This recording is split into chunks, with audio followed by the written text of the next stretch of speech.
to surrender your firearms to the NBI. This is so that the pieces of evidence collected or gathered by the NBI at that time at the scene of the crime, yung slugs, yung empty shells, will have to be cross-matched.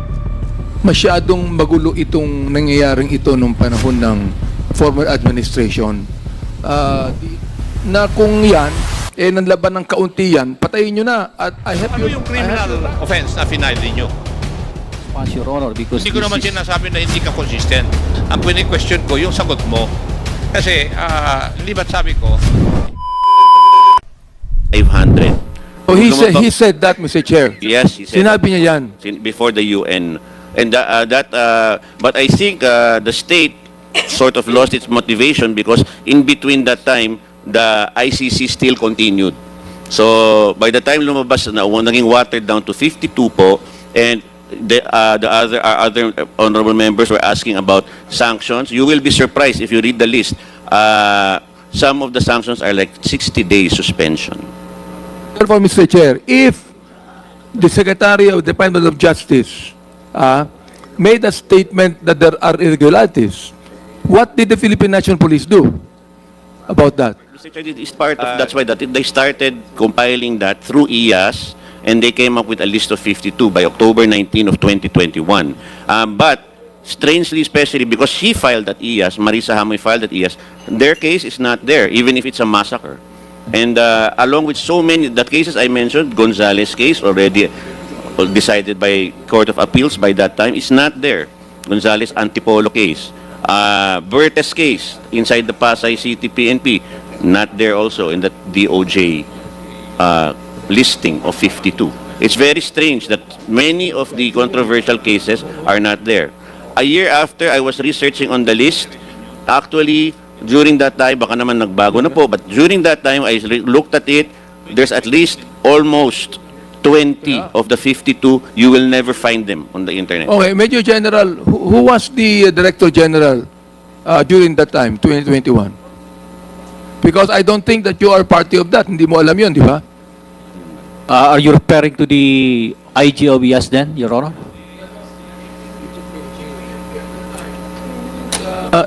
Sir, we immediately complained to him, General Guillermo Ilazar. It's very significant because actually Marisa Hamoy, when General Guillermo Ilazar was QCPD head, met Ilazar at least 3 times. All right, Mr. Major General, therefore, who should we invite to shed light on this revelation that Mrs. Sarmiento has said? Who do you think should we invite in the Philippine National Police during that time? Your Honor, allow us first to check into the records because previously we were required to check this, especially the case being mentioned, Your Honor. Mr. Chair, I would like to make a motion to invite the DOJ, who during that time was the head, including Mr. Chair, the maybe Director General Eliazar, to shed light on what Mr. Sarmiento has said. So I move, Chair.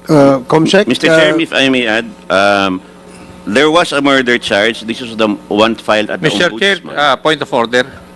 yes, what is the point of order, Congressman Acop? There's a motion filed by the Honorable Abante, and the Chair has not yet ruled on the motion of the Honorable Yes. Abante.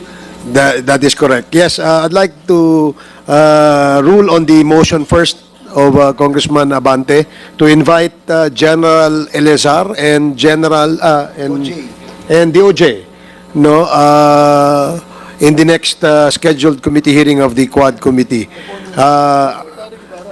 And Secretary, the former DOJ Secretary, Secretary Solgen Maynard Guevara.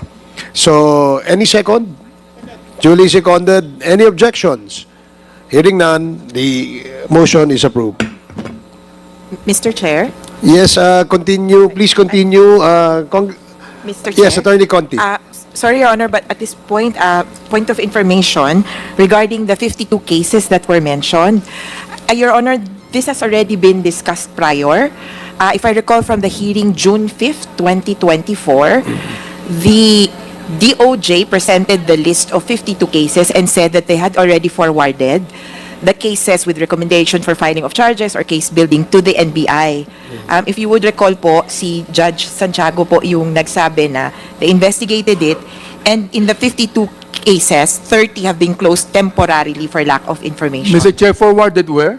NBI, Your Honor. NBI. Yes, For Your the Honor. filing of cases. But, yes, Your Honor, and just an For the additional- filing For pa. filing. So yung 30 po, kumbaga, wala nang na-file. But I agree, the 52 cases are what the DOJ and this government, or the previous government said, constitutes an investigation.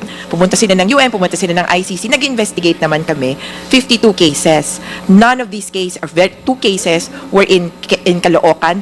No cases were mentioned in Bulacan. Kaya hindi po representative yung 52 cases investigated. And just a note, NBI said that they had 400 cases being investigated. So, kumbaga, puro po numbers, pero wala naman po So you were saying, pinatutunguhan. Mr. Chair, you were saying that the NBI was actually remiss in investigating the 52 cases. Well, yes, Your Honor. Meaning, kumbaga, yung DOJ investigation na ipasa na daw sa NBI for prosecution, yung NBI naman sinasabi, wala na daw na impormasyon. Actually, ang binabato naman, yung biktima daw kasi hindi nagpa-file ng kaso. Ako, wala po akong kaso dun sa 52 na ini-investigate nila eh. Talagang kulang na kulang po yung pinagsimulan ng information. NBI, Mr. Chair. Yes, Director Levin, any... Thank you, Your Honors, Mr. Chair. We, with the indulgence, we take exception to the statement na remiss kami. I have to defend my institution. Thank you, Mr. Chair. Of the 52 cases referred to the NBI, 13 were recommended to be prosecuted. 7 are still under investigation, and 32 of these cases were provisionally closed either for lack of cooperation on the part of the relatives of the victims. Let us remember, Your Honors, Mr. Chair, that we have been denied the opportunity to conduct forensic investigation on the pieces of evidence. Walang crime scene investigation dito. When these were all referred to us, the crime had already happened long time ago. It's very difficult now to reconstruct the scene of the crime. The ideal procedure should have been when a violent incident occurred or happened, dapat nagkandak kaagad ang SOCO ng crime scene investigation. Pero, Director, Yes, sir. how were you able to file a case dun sa 13 ba yung na-file nyo? So, if there are no SOCO reports or immediate investigation after the crime happened, so how were you able to file those cases? Thank you, Mr. Chair. Ito yung may mga witnesses kaming nakuha at ito yung nagpursu yung relatives ng victims. So, merong cases where the relatives were pursuing a case and meron naman dun sa out of 52 na hindi na nagko-cooperate, hindi na nagpapakita and does not show any interest to file a case. That's correct, Your Honor, Mr. Chair. Now, ideally, kung nagkaroon ng violent incident, dapat nagkandak kaagad ng SOCO doon sa crime scene ng kanilang investigation. And to further answer yung gaps kanina kung saan napupunta yung mga baril used by law enforcement officers in the various operations involved in violent incidents, this should have been asked to be surrendered when there was a crime scene investigation wherein pieces of evidence were collected or gathered at the scene of the crime. For example, kung nakakuha ng slugs, kung nakakuha ng empty shells during the conduct of the crime scene investigation, dapat tinanong yung involved na police officers or NBI officers for that matter to surrender your firearms. I remember when we investigated the incident in Commonwealth Avenue involving PDEA and Quezon City Police, I was on top of this investigation. We requested all of those involved to surrender your firearms to the NBI. This is so that the pieces of evidence collected or gathered by the NBI at that time at the scene of the crime, yung slugs, yung empty shells, will have to be cross-matched with the firearms used. At kailangan isurrender nila sa evidence custodian ng NBI to avoid tampering of their firearms. when we use this. Only when we shall have terminated or finished the investigation, and our forensic experts shall have testified on the results of their investigation, may the pieces of evidence na firearms ng NBI or ng police ay maaring ibalik on with leave of court, of course. Thank you, Your Honors, Mr. Mr. Chair, Okay, thank you, Director Levin. Yes, Congressman Abante? I surmise, therefore, Mr. Chair, that masyadong magulo itong nangyayaring ito nung panahon ng former administration. Di para bang ang ating kapulisan ay hindi nag-iimbestiga.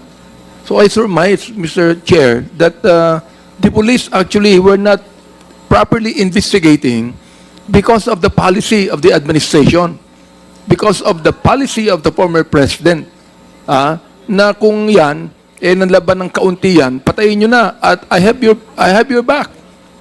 Ako ang magpoprotekta sa inyo. And I would even think, I do not know, Major General, you could be able to tell me if I'm right or wrong, no? Okay lang sa akin. Pero palagay ko, there really was a big irregularity as far as investigating this is concerned. Oh, just imagine, we have more than 7,000 na napatay, but only 52 are being investigated. And 37 of them, wala na because hindi na umano yung biktima. Now, the thing that should be first in the scene. It must be the policeman that should be in the scene of the crime. Am I right, Major General? You are correct, Your Honor. It's supposed to be the PNP, especially the SOCO, that will process the crime scene, especially in the event of armed confrontation, Your Honor. Mr. Chair, why do you always have to give that to IAS? Why don't the SOCO be the one to investigate on it, motu proprio? It is within their mandate, Your Honor. The IAS has the motto proprio. No. It's not the mandate of the IAS is to investigate an administrative case. Of course, kasama yung criminal dun eh. Pero still, the IAS should be independent from the Philippine National Police. Therefore, the Philippine National Police must also conduct their own investigation on the matter. Am I right, Major General? That's correct, Your Honor. As I have mentioned, it is being part of the SOCO operations. And as I have mentioned, once an irregularity has been found based on the processing, corresponding actions is also being recommended, Your Honor. Mr. Chair, Yes, are you done, Congressman Abante? So, Congressman Acop, you're recognized. thank you, Mr. Chair. General Salvador, may I know the basis why IAS should be the one to investigate incidents involving police officers where firearms are used? It's not, as I have mentioned, Your Honor, it's also their mandate independently. But as I mentioned also that Could you please state to this body, ano po yung mandate na sinasabi po ninyo? it's the motu proprio investigation, especially if the case involves the use of firearms. And Is that provided for by any law?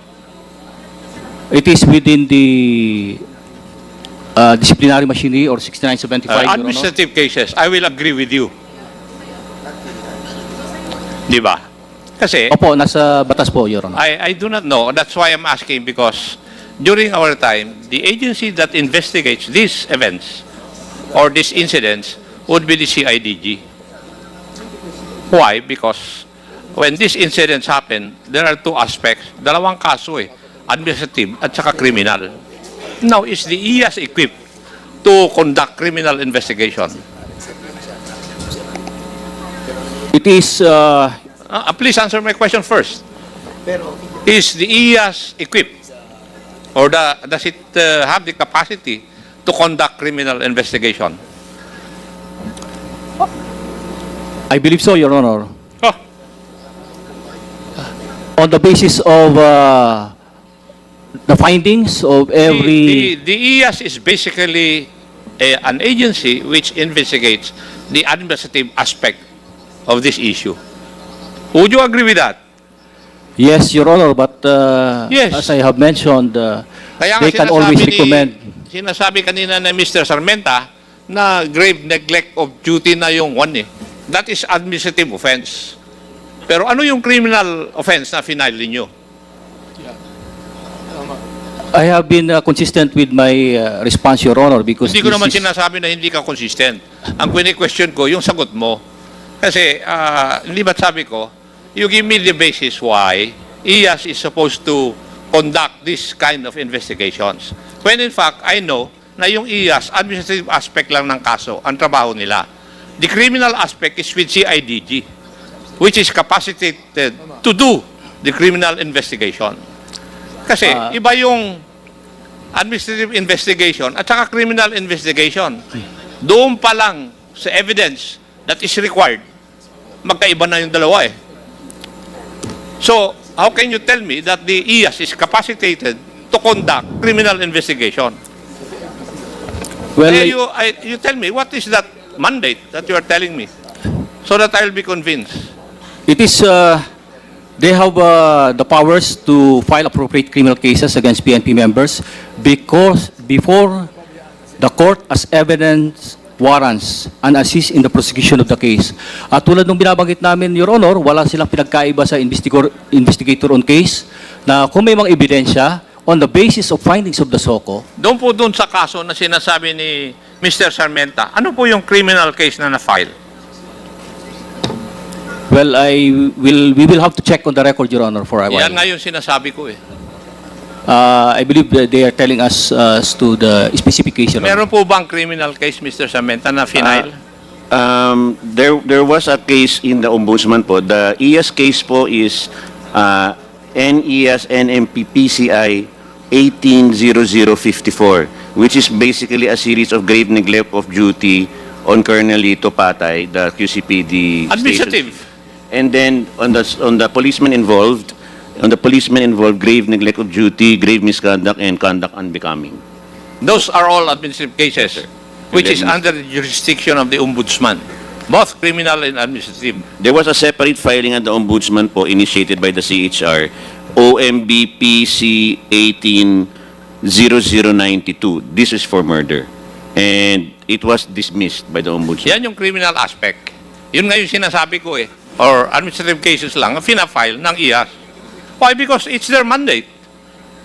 But, Your Honor, they are also not prevented to file the criminal I will case. agree with you. Yes. But supposing I will ask you to give to this committee or submit to this committee ano yung mga cases na involved sa extrajudicial killings na na-file ng criminal case by IAS.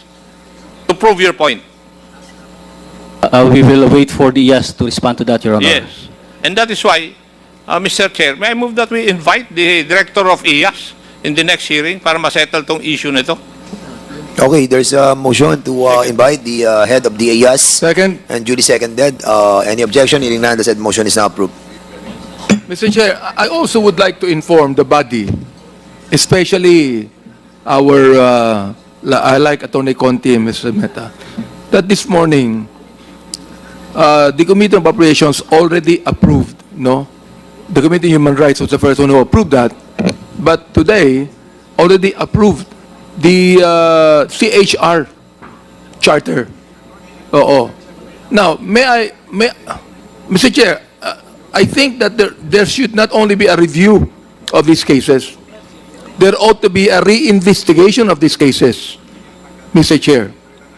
Would that be the kind of mandate the Philippine National Police also has on the last administration? Where actually, wala eh. Wala nangyari. So, I'd like to ask Major General Salvador, would you agree? Yes, Your Honor, it's possible for investigation. Therefore, Mr. Chair, if it's possible, then I would strongly suggest that these victims should be reinvestigated so that the proper charges in court should be filed. Mr. Chair. Mayor General, would you please answer?